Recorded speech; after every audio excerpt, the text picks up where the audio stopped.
तो hello guys, मेरा नाम है प्रिंस और आप देख रहे हैं एनिमे समीक्षा। चलिए वीडियो को स्टार्ट करते हैं। तो एपिसोड की स्टार्ट में हम ऑस्कर की बैक स्टोरी को देखते हैं और फिर हम एक ब्लैक स्मिथ को देखते हैं जो कि एक स्वॉर्ड बना रहा होता है और एक छोटा लड़का जो कि ऑस्कर होता है उसको देख रहा होता है। फिर ऑस्कर भी स्वॉर्ड के मेटल पर हैमर मारता है और उसको इसमें काफी ज्यादा मजा आता है। वो हैमर को उस आदमी को वापस देकर उससे कहता है कि मास्टर आप अमेजिंग हो, आप आधे दिन से इस स्वॉर्ड को बना रहे हो लेकिन आप बिल्कुल भी थके नहीं। फिर ऑस्कर अपने डैड के पास वापस आ जाता है तो वो ऑस्कर से उसकी मदर की डिनर बनाने में हेल्प करने के लिए कहते हैं। ये सुनकर वो अपनी मदर के पास जाता है और खाने के लिए मैजिक से आग जला देता है। उसके ऐसा करने पर उसकी मदर उसको थैंक यू बोलती है और फिर नेक्स्ट सीन में हम देखते हैं कि उस ब्लैक स्मिथ ने वो सभी स्वॉर्ड्स बना ली होती है। फिर ऑस्कर के डैड भी वहां जाते हैं और फिर वो ब्लैक स्मिथ एक छोटी स्वॉर्ड को उठाकर ऑस्कर के डैड स्ना से कहता है कि मैं इसे ऑस्कर को देना चाहता हूँ। वो अभी 6 साल का है और जल्दी 7 साल का होने वाला है और उसने प्रैक्टिस भी स्टार्ट कर दी है, तो मुझे नहीं लगता कि इसमें कोई प्रॉब्लम होगी। फिर हम देखते हैं कि वो ब्लैक स्मिथ उस स्वॉर्ड को ऑस्कर को दे देता है तो ऑस्कर उसको थैंक यू बोलता है। फिर नेक्स्ट सीन में हम विलेज के कुछ लोगों को फॉरेस्ट में हंटिंग करते हुए देखते हैं और वहाँ पर ऑस्कर के मदर और फादर भी होते हैं। वो सभी लोग एक बोर को हंट कर लेते हैं और फिर वो उसको वापस विलेज में ले आते हैं और पार्टी कर रहे होते हैं। तभी हम देखते हैं कि एक आदमी ऑस्कर के डैड स्ना से कहता है कि बादशाह ने बैंडिट्स को विलेज की तरफ आते हुए स्पॉट किया है। स्ना पूछता है कि वो यहाँ पर कब तक आ जाएंगे तो वो आदमी कहता है कि वो यहाँ पर कुछ दिनों में आ जाएंगे, लेकिन प्रॉब्लम ये है कि वो लगभग 50 से भी ज्यादा है। स्ना कहता है कि ना ही हम भाग सकते हैं और ना ही हमारे पास भागने की कोई जगह है, हमको फाइट ही करनी होगी। फिर नेक्स्ट सीन में हम देखते हैं कि विलेज के सभी लोग फाइट के लिए रेडी होते हैं और विलेज की वॉल्स के पीछे छुपे हुए होते हैं। हम देखते हैं कि एक बैंडिट उनकी विलेज की वॉल के पास आता है तो वो उसको एरो से मार देते हैं और फिर वो सभी विलेजर्स उन सभी बैंडिट्स पर एरो से अटैक कर देते हैं। ये देखकर वो सभी भी फाइट के लिए आगे आने लगते हैं तो स्ना ऑस्कर और एक आदमी को एक घर में छिपने के लिए कहता है। स्ना ऑस्कर से कहता है कि मैं राजन के साथ मिलकर उन बैंडिट्स को यहाँ से भगाऊंगा, मेरे पास उसकी बनाई हुई स्वॉर्ड है तो तुम चिंता मत करो। फिर हम देखते हैं कि एक बैंडिट सभी अटैक से बचता हुआ जंप करके उनके विलेज की वॉल्स पर चढ़ जाता है और फिर वो उन सभी लोगों को मारकर विलेज के गेट्स को खोल देता है। फिर वो सभी बैंडिट्स अंदर घुस जाते हैं और फिर हम देखते हैं कि जिस घर में ऑस्कर अपनी मदर के साथ छिपा हुआ होता है वो बैंडिट पीछे से उस घर में घुस जाता है और उसको देखकर ऑस्कर की मदर अपने स्पीयर से उस पर अटैक करती है, लेकिन वो उस स्पीयर को पकड़ लेता है और ऑस्कर की मदर को मार देता है। ये देखकर ऑस्कर शॉक हो जाता है और उस बैंडिट पर फायर से अटैक करता है, लेकिन वो बैंडिट अपनी स्वॉर्ड से उस अटैक को रोक लेता है। फिर ऑस्कर अपनी स्वॉर्ड से उस पर अटैक करता है, लेकिन उस अटैक से उसको कुछ भी नहीं होता और फिर वो ऑस्कर को पीछे धक्का देता है। फिर वो ऑस्कर पर अटैक करने वाला होता है, लेकिन वो आदमी जो घर को गार्ड कर रहा होता है वो वहां पर आकर उस बैंडिट पर अटैक कर देता है। फिर वो उस पर और अटैक करता है, लेकिन वो बैंडिट उसके सभी अटैक से काफी आसानी से बच जाता है और फिर उसको घर के बाहर ले आता है। बाहर उस पर 2 एरो से अटैक होता है और फिर वो बैंडिट उसे अपनी स्वॉर्ड से मार देता है। फिर वो उस गार्ड की स्वॉर्ड को ले लेता है, लेकिन फिर तभी एक आदमी जिसका नाम पोश होता है उससे बोलता है कि बोस्कोना हम निकल रहे हैं। वो ब्लड की गन से यहाँ पर खींचे चले आ रहे हैं। हम देखते हैं कि बोस्कोना वहाँ से चला जाता है और फिर हम काफी सारे वुल्फ्स को वहाँ पर आते हुए देखते हैं। वो विलेज की सभी लोगों को खाने लगते हैं और फिर हम देखते हैं कि वो ब्लैक स्मिथ राजन उस घर में आता है। वो ऑस्कर से कहता है कि वुल्फ्स का झुंड यहाँ आ रहा है, हमें भागना होगा। ऑस्कर कहता है कि मेरे मॉम और डैड दोनों मर चुके हैं, मैं भी मरना चाहता हूँ। राजन कहता है कि नहीं, तुम्हें जीना होगा क्योंकि तुम्हारे पेरेंट्स यही चाहते थे। फिर हम देखते हैं कि उस घर के बाहर काफी सारे वुल्फ्स आ चुके होते हैं तो वो दोनों बाहर निकलते हैं और राजन ऑस्कर से रिवर की तरफ भागने के लिए कहता है क्योंकि वुल्फ्स को पानी पसंद नहीं होता। हम देखते हैं कि ऑस्कर भाग जाता है और राजन उसकी तरफ आने वाले सभी वुल्फ्स को मारने लगता है। हम देखते हैं कि फिर भी कुछ वुल्फ्स ऑस्कर का पीछा करते हैं, लेकिन उन वुल्फ्स से बचने की वजह से वो रिवर में गिर जाता है। फिर नेक्स्ट सीन में हम ऑस्कर को एक घर में देखते हैं और वो अब उठ जाता है। हम देखते हैं कि वहाँ पर एक आदमी होता है जो उससे कहता है कि हमारे विलेजर्स को तुम रिवर के किनारे पर मिले। वो आदमी उससे कहता है कि मेरा नाम लूक रोथको है, लेकिन तुम मुझे एल्डर बुला सकते हो। फिर ऑस्कर उसको अपना नाम बताता है और फिर लूक उससे कहता है कि ऐसा लगता है कि तुम काफी परेशानी से गुजरे हो। हम देखते हैं कि ये सुनकर ऑस्कर रोने लगता है तो फिर लूक ऑस्कर से कहता है कि इन रेड हेयर्स के बारे में एक लेजेंड है, ये फायर गॉड के अफेक्शन का सिंबल है। फिर ऑस्कर उससे कहता है कि मेरे पास रहने के लिए कोई जगह नहीं है, तो अगर आप बुरा ना माने तो। लूक उससे कहता है कि अगर तुम इस मैनर में रहोगे तो तुम्हें एजुकेशन लेनी होगी, तो ऑस्कर कहता है कि ठीक है। फिर वो कहता है कि मैं स्वॉर्ड से फाइट करना सीखना चाहूंगा, मैं स्ट्रॉन्ग होना चाहता हूँ। हम देखते हैं कि तभी सीन चेंज हो जाता है और हम देखते हैं कि ऑस्कर बड़ा हो चुका होता है और वो उस मैनर को देख रहा होता है और उसमें आग लगी हुई होती है। ऑस्कर अंदर जाता है और वो देखता है कि बोस्कोना ने लूक को मार दिया होता है। ये देखकर ऑस्कर गुस्से से उस पर अटैक करके उसके चेहरे को इंजर्ड कर देता है। ये देखकर बोस्कोना गुस्सा हो जाता है और उसको पकड़कर अपनी स्वॉर्ड को उसके आर पार कर देता है। तभी वो आदमी पोश उससे कहता है कि नाइट्स आने वाले हैं, हमें यहाँ से जाना होगा। तो बोस्कोना वहाँ से चला जाता है और फिर नाइट्स वहाँ पर आ जाते हैं। फिर हम इंजर्ड ऑस्कर को कहीं पर जाते हुए देखते हैं और उसने पोश और बोस्कोना का नाम याद कर लिया होता है। फिर हम प्रेजेंट मोमेंट का सीन देखते हैं जहां आबेल एक आदमी के साथ मीटिंग कर रहा होता है। आबेल उस आदमी से उस जगह की तारीफ कर रहा होता है तो वो आदमी कहता है कि हमने यहाँ पर साउंड प्रूफिंग आर्टिफैक्ट्स भी लगाए हैं ताकि कोई आवाज बाहर न जा सके। फिर आबेल उससे पूछता है कि ये मीटिंग किस लिए है तो वो कहता है कि ये उस इंट्रोडक्टरी कोर्स के बारे में है जो लून में एडवेंचरस के लिए है। हम विटनाश में भी ऐसा ही कुछ चाहते हैं। मैंने और ह्यू ने ऑलरेडी लून के मटेरियल्स का एक्सेस और इंस्ट्रक्टर के बारे में डिस्कस कर लिया है, लेकिन मेरे पास एक और प्रपोजल है। अगर पॉसिबल हो तो मैं हमारे कुछ इंस्ट्रक्टर्स को लून के इंट्रोडक्टरी कोर्स को दिलाना चाहता हूँ। इससे उन्हें एक एग्जाम्पल मिल जाएगा। ये कोर्स काफी वैल्यूएबल है। फिर सीन चेंज हो जाता है और हम देखते हैं ऑस्कर, जर्गन और वो लड़की फेस्टिवल में एंजॉय कर रहे होते हैं, लेकिन ऑस्कर कुछ खा नहीं रहा होता और वो प्रिंसेस का वेट कर रहा होता है। ऑस्कर कहता है कि वैसे भी इमरजेंसी में खाली पेट होने से मूव करना काफी आसान होगा। जर्गन बोलता है कि आप प्रिंसेस के लिए काफी ओवर प्रोटेक्टिव हो। फिर हम पार्टी का सीन देखते हैं और वहाँ पर काफी सारे फायर अटैक्स हो रहे होते हैं। फियोना देखती है कि कॉनराड इंजर्ड है तो वह उसके पास जाकर शील्ड बनाती है और उसको हील करने लगती है। कॉनराड उसे थैंक यू बोलकर उससे रुकने के लिए कहता है और उसे कहता है कि तुम्हें अपना माना बचाना चाहिए। फिर फियोना अपने आसपास देखती है और एक जगह को देखकर वो कॉनराड से वहाँ पर जाने के लिए कहती है क्योंकि उनको वहाँ पर थोड़ा कवर मिल जाएगा। फिर हम देखते हैं कि फियोना कॉनराड को उस जगह पर ले आती है और फिर कॉनराड उससे कहता है कि ये सब होने पर भी मैनर से सिर्फ अटैकर्स ही बाहर आई हैं, उन्होंने उसे जरूर लॉक कर दिया होगा। फिर कॉनराड फियोना से उसके नाइट्स को कांटेक्ट करके वहाँ पर बुलाने के लिए कहता है तो फियोना कहती है कि इससे अटैकर्स को हमारी पोजीशन का पता चल जाएगा।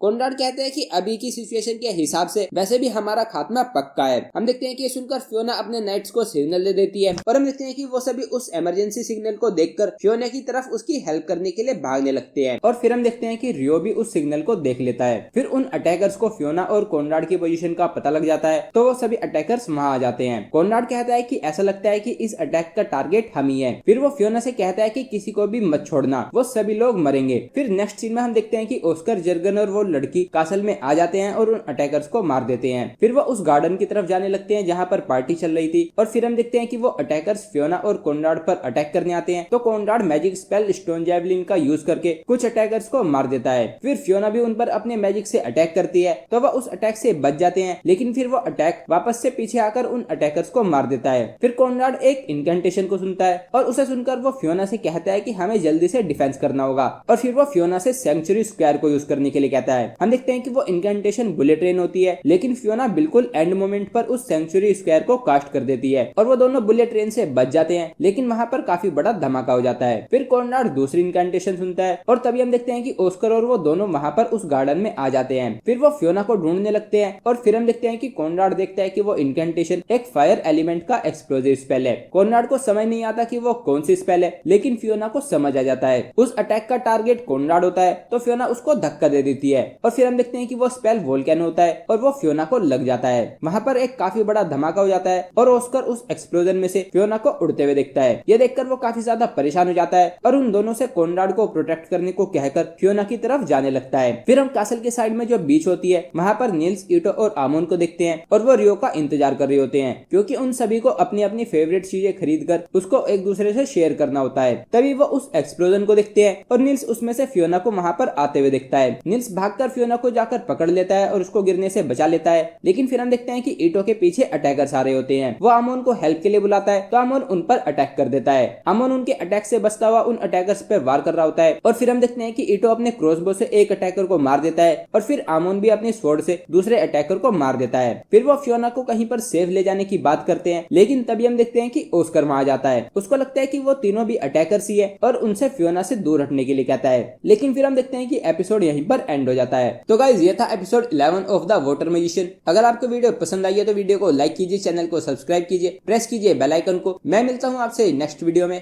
Thank you.